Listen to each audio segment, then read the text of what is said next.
पश्चिम बंगाल में पटाखा फैक्ट्री में भीषण विस्फोट। आग में जलकर खाक हुई फैक्ट्री, 5 की मौत। कब रुकेगा ये सिलसिला। नमस्कार, आदाब, जोहार। आप देख रहे हैं न्यूज़ 5 AM। पश्चिम बंगाल के नदिया जिले के कल्याणी के रथतला इलाके में शुक्रवार दोपहर ऐसा धमाका हुआ कि पूरा इलाका दहल उठा। एक अवैध पटाखा फैक्ट्री में हुए भीषण विस्फोट के कारण 4 महिलाओं और एक बच्चे सहित 5 लोगों की दर्दनाक मौत हो गई, जबकि एक व्यक्ति गंभीर रूप से घायल हो गया। विस्फोट इतना भयानक था कि पूरी फैक्ट्री जलकर खाक हो गई और लपटें बुझने का नाम नहीं ले रही थी। घायलों को कल्याणी के JNM अस्पताल में भर्ती कराया गया, जहां उनकी हालत नाजुक बनी हुई है। घटना के बाद मौके पर पुलिस और राहत दल पहुंचे और रेस्क्यू ऑपरेशन शुरू किया।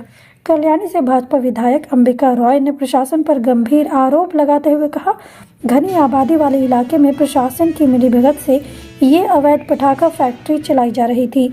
यहाँ भारी मात्रा में विस्फोटक पदार्थ मौजूद थे। क्या ये मुमकिन है कि पुलिस को इसकी खबर ना हो? उन्होंने NIA जांच की मांग करते हुए कहा, मुख्यमंत्री इस तरह की घटनाओं को रोकने में पूरी तरह विफल रही है। हम इस मुद्दे को विधानसभा में भी उठाएंगे। प्रत्यक्षदर्शियों के मुताबिक विस्फोट इतना ताकतवर था कि आसपास की इमारतों की खिड़कियां तक चटक गई। आग इतनी तेजी से फैली कि फैक्ट्री में रखा पूरा सामान जलकर राख हो गया। स्थानीय लोगों का कहना है कि इस फैक्ट्री में लंबे समय से अवैध रूप से पटाखे बनाए जा रहे थे, लेकिन प्रशासन ने कभी कोई सख्त कार्रवाई नहीं की। गौरतलब है कि पश्चिम बंगाल में पिछले कुछ सालों में लगातार इस तरह के धमाकों की घटनाएं हो रही हैं। पिछले 6 महीनों में ही दक्षिण 24 परगना जिले के चंपाहाटी और डायमंड हार्बर में भी इसी तरह के विस्फोट हो चुके हैं। देखिए, ये बहुत दर्दनाक घटना, बहुत ही दर्दनाक घटना, और एक का बाद इस तरीके का घटना घटते आ रहा है। कुछ ही दिन पहले दत्तोपुकुर में इस तरीके का बहुत ही दर्दनाक घटना घटा है। कई लाइफ चला गया है, आसपास पूरा दीवार उड़ गया है। यहाँ पे भी उसी टाइप का घटना घटा है। यहाँ पे जो पटाखा का जो फैक्ट्री कह रहे हैं, आई डोंट नो इसका अंदर क्या बोमा बन रहा था या क्या बन रहा था, कुछ पता नहीं है। लेकिन बहुत ही लार्ज स्केल में, बहुत बड़े पैमानों पे यहाँ पे बारूद जो है ये डेफिनेटली मौजूद था, तभी इस तरीके का विस्फोटन जो है पॉसिबल है। और उस विस्फोटन में क्या हुआ, कई सारा लाइफ, 5 लाइफ चला गया है। 4 वुमेन, महिला, छोटा बच्चा ये चला गया, मर गया है। और यहाँ पे ऐसे घटना है कि आग बुझाने के लिए जो फायर ब्रिगेड भी यहाँ तक नहीं पहुँच पाया है। और इतना घना आबादी का एरिया पे इस तरीके का पटाखा फैक्ट्री चलेगा, बारूद मौजूद रहेगा और पुलिस का पास इन्फॉर्मेशन नहीं रहेगा, ऐसे हो सकता है? सारा इन्फॉर्मेशन का बावजूद भी पुलिस किसी तरह का कोई स्टेप्स नहीं लेते हैं।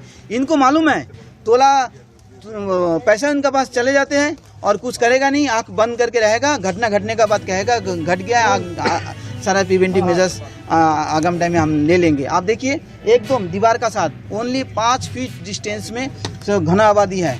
यहाँ पे इससे भी बड़ा घटना घट सकता है।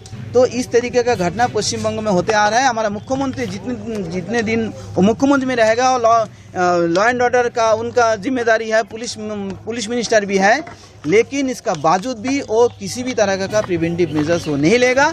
इनका जो दल का, इनका पार्टी का सारा तोलाबाज है, ये पैसा ले करके पुलिस को एकदम निष्क्रिय करके रख देते हैं। और इसीलिए ये घटना है, साधारण आदमी का, साधारण महिला, औरत का कोई जिंदगी का कोई कीमत नहीं है। यहाँ पे कुछ भी करे, सारा करके कुछ भी उनका कोई पनिशमेंट नहीं होगा, सबको मालूम हो चुका है। और इसीलिए ये घटना एक का बाद घटते आ रहा है। मुख्यमंत्री एकबारे कम्प्लीट फेलियर। मैं NIA का इन्वेस्टिगेशन का हमने भी डिमांड कर रहा हूँ। हमारा विरोधी दल नेता माननीय शुभेंदु अधिकारी जी भी ये इशू को विधानसभा में उठाएंगे। हमें मालूम है कि विधानसभा में हमने उठाएंगे, और फिर भी हमने एडजर्नमेंट मोशन देने का बावजूद भी ये हमारा माननीय स्पीकर जो है हमें परमिशन नहीं देगा, अलाउ नहीं करेगा, ये डिस्कशन अलाउ नहीं करेगा। क्योंकि जितना कॉन्टेम्पोररी सीरियस इशू को लेकर के, जैसे बागटुई जैसे घटना भी घटा था, उसको लेकर भी एडजर्नमेंट मोशन को परमिशन नहीं दिया है। और इस तरीके से चलते आ रहा है। इस तरीके से साधारण आम आदमी का जिंदगी का कोई कीमत नहीं है वेस्ट बंगाल में। कम्प्लीट पैरालिसिस ऑफ द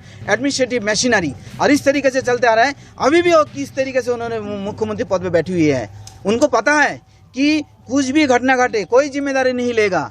और वोट का टाइम में आएगा, पूरा इसी जो जिन्होंने ये फैक्ट्री चलाते थे पटाखा का, इस तरीके का 100 लोग हैं और उनको एक बार वोट का टाइम में उनको मशीन का तरफ उनको यूज़ करेगा और वोट का जो पॉलिटिक्स है जब वोट होगा वो बूथ कैप्चर करके इस तरीके से जीतेगा। और उनका साधारण नागरिक के लिए, आम आदमी के लिए उनका कोई जिम्मेदारी नहीं है। अब सवाल उठता है, बंगाल में अवैध पटाखा फैक्ट्रियों को आखिर कौन चला रहा है? क्या प्रशासन की मिलीभगत से ये घातक धंधा फल फूल रहा है? आखिर कब तक बेगुनाह लोगों की जान जाती रहेगी? ये हादसा सिर्फ एक अलर्ट नहीं बल्कि चेतावनी है। अगर प्रशासन और सरकार नहीं जागे तो ऐसे विस्फोट बंगाल को तबाह कर सकते हैं। जरूरत है कि अवैध पटाखा फैक्ट्रियों पर त्वरित और कड़ी कार्रवाई हो ताकि निर्दोष लोग इन हादसों का शिकार न बने।